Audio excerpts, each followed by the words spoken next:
اندام سرکردایەتیە پارتیا دموکراتا کوردستان سووریا و نونەری ئەنەکەسە لە ئۆپۆزسیۆنا سووریا عەبدولباست هەمووش دۆرتموند ئالمانیا میوانی منە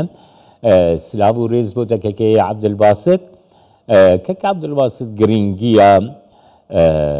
جڤینە هەفدیتنا ناوبینە سەرۆک وەزیر مەسرور بەرزانی و وەزیری دەرەوەی سووریەدا گرنگیاوێت و چاوا دەنرخینە دپێشیدا هیوار باشێکە کە جەماش بۆتە وش بۆ تەماشاوانی کوردستان 24 بڕاستی ئیرۆ جڤینە ئەبێ سەرۆک وەزیری هەرێما کوردستانی مەسرور بەرزانی دەگەل ئەسعەد شێبانی وەزیری دەرەوەی دەسەڵاتداریە نور لە شامێ بڕاستی جەهەکی گەلێکی گرنگەش بۆی هەرێما بۆ سووریا تەواهی و تایبەش بۆ مە کووردا بڕاستی ئەو جڤین وێ گەلە کەربان مەزن گەلێکی گەشبینی دناو خەڵکی کووردا تایبەت و سووریا گشتیە بکێ ئەوانە وەکە پێشبوونی پشتەوانیە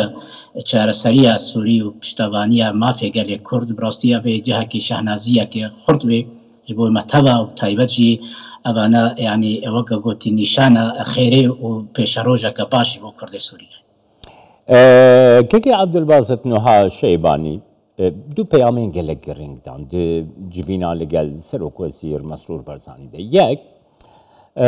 Şeybanî dibêje Kurd pêkhateya resen pêkhateyek bingehîniya Sûriyeyê mafîn wan dê hemû parastî bin dê دانوستاندنێکی وەک هەڤ لەگەل کوردên سووریە هەبە هەروەها سەرۆکوەزیر مەسرور بەرزانیژی بەخوێند شامێ ئەف پەیام ناڤەرۆکەکی چاوات ناوخۆدە دیگرە خوێند دناتە ji bo wê çêkekê Abdulbas براستی ئەو پەیامە گوتگەل هەv ئاخivîn û li her tekez kirin guftogû kirin ji bonî çareseriya Sûrî û taybet cenabê کەک مەسرور بەرزانی تەکەس کرد سەر ئارامی و ئاشتیانە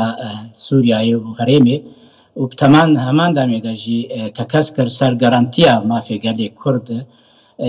ڕاستیژی ئەو گفتۆگۆیە بۆ vekirî و زەلالî دگەل هەv ئاخivên yanî daxwaziya xelkê Sûrî tevaiya و taybet gelê me Kurd yanî evana tê diyarkirin nû pêşerojê bê Sûriyeke nû nemumkin e got mafê gelê Kurd nemê di wê destûra Sûrî de evana weke yanî atmosfêrekî wek rêyeke xweş didê diyarkirin pêşeroja Kurda li Sûriya û civînek Kurda li Şamê wek şirîk wek netew wek gelekî gelê resen li ser xaka xwe jî ne weke got car cara ew metirsiya tê diyarkirin nû wê pê Kurdan gava bavêjin û wê guh Kurda piştgû bikin birastî îro ev civata îro li Dafosê li Kewrbenda Dafosê birastî yek hêviyên xurtir wek heman demê de çawa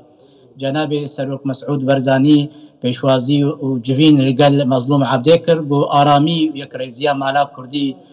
pêş ve bibe evana her du alî birastî tê diyarkirin got herêma Kurdistanê hêzeke quweteke cenabê Serok Mesûd Berzanî Mesrûr Berzanî û herêma Kurdistanê ke Nêçîrvan Berzanî birastî xemxurê gelê Kurdin û piştevaniya mafê gelê Kurd li Sûriya dikin hûn dizanî jî Şam gelek cara bû çûn û hatinên rûniştinên welatên derve çin Almanya çin welatên xwedîhêz çin welatên Ereba kekê Abdulbasit mijarekî gelekî giring gote behşî kirî û di civîna Serokvezîr Mesrûr Barzanî û Wezîrê Derveyê Sûriye de hatî behs kirin ku pêşwazî li însiyatîva cenabê Serok Berzanî dikin ku rewşa yekrêziyê her wiha ku ev rewşa yekrêziyê ji tevaiya Sûriye re taybet jî ji bo pirsa Kurd giringiya wê her du aliyan jî pêşwazî kirin vê seknê tu çawa dinirxîne ku Sûriye ev yek destnîşan kir kekê Abdulbasit birastî ew tekeziya li ser rola cenabê Serok Berzanî ji bonî aramî û aştiyê li herêmê evana tê diyarkirin nû Serok Mesûd Berzanî ekterekî giring e yanî ji rûhilata navîn û taybet ji bo aştiyê ji bo herêmê û taybet ji bo Kurda evana yanî dê xuyakirin nû çawa rola wî heye birastî rola wî di nav Kurda de di nav dostî Kurda de taybet hêzên navdewletî birastî evana gelekî cihekî xurt û geşbîne ji bo me Kurda û ez bawerim jî yanî cenabê Serok Mesûd Berzanî دماغو پشتوانیا وی به الگوری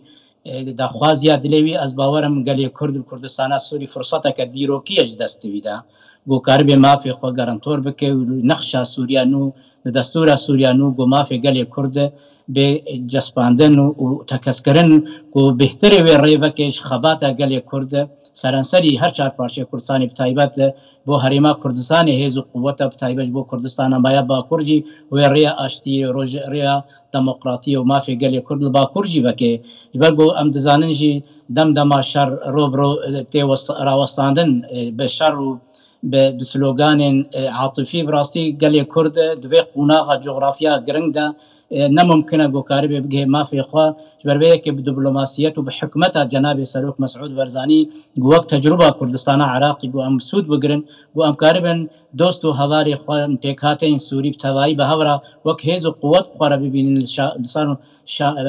ولات الشامي دولة پایتخت الشامي گو ام کاربن مافی گلی کرد وک همو پیکاتین دی ترجی ام بهورا سوریه کنناوندی وک دموکراتی فدریان به یا نناوندی که سیاسی به وی اوای گو دستور سوری نناوی کومارا سوریا عربی به دانی براسی او یک تحدیات هری مازن پیشا کرده ناوی سوریا دستور سوریا گو ام نیک بن و امن گوری دمه و وی قناغ بن براسی فرصت زیرین دست مهاری جبروی که جی شانس کیما کردستان سوریا گو ام پشتوانی اخوا والگوری حکمت و تجربه جناب سروک مسعود برزانی گو اوانا يعني هفته سال 6 سال حجیانا خوشبوی کرد و کردستان ترخاندیا و غمخر خباتا گلی کرد و کردستان سوریا وقتشاوا گوتناوی تی برچاوی من دماجی پرسین انه مدخوص زهر مبکوبانی بهوارا کوبانی نبس بمشي يعني بطياري يكسر زهر محذر ببم اللي وقتشاوا مش هولي ركر مدخوص اج كوباني لكم ازباورم يرو او فرصتا زيرين يكريزيا مالا كردي وسردانا مظلوم عبدي جناب برز مظلوم عبدالله کردستان سوریا هولیر پایتخت کردستان براسی و آرامیه که وقتی مهیبین اجی پیش روزه وقتشاوا شانده سروکاتیا په انجمنا کردی سردانه هولیر کردی جارا از باورم پیش روزه و کرد به اواکی آشتیانه و یک ریزیا خو کاربن امنا کوکی نابرا خوراکن به تایبت او سلوگان ایرو هیزن هنا یعنی نخیر خواز کرداد و خوازن کردا تحدی شر کی بکن ام هیوی نجی او ریا عقلانه و حکومت ناف کردادا یک ریزیا کردی خرد به اجبر قناقت گهرتن و نممکن سوریا اول بهلن گو تایبت او شرط و مرجع گو بریا 14 ساله یعنی شرط و مرجع گو دمشین از باورناک مقبره ببینید بروی که جی پرسا هری گرنگ لبا قندیلیا لبا پککیا لبا پیادیا لبا قصر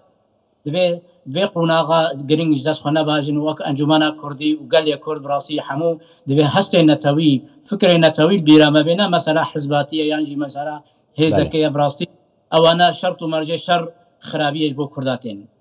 سپاسیاتت کم که عبدالباسط حموش دورتموند میوانه